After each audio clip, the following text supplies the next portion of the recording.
Labarai da yawa a ciki, gyara gida da alkhairai da yawa a ciki.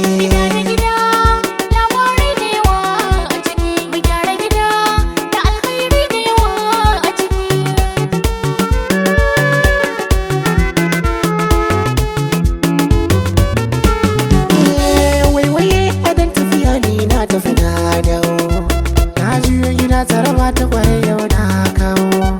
Sai ku gane shiri ku ba da gida har ma bawo. Ni ba za na mance mafari na ba, ina nan da ku. Gida da gida,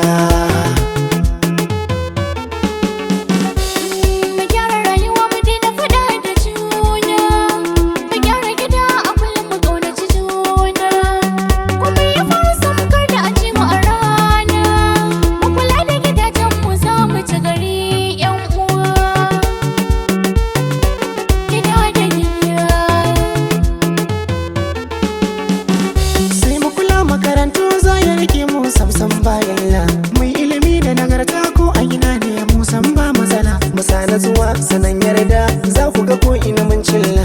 Ba laifi in mun gyara gida ku ji ya jama'a. Gida da gida.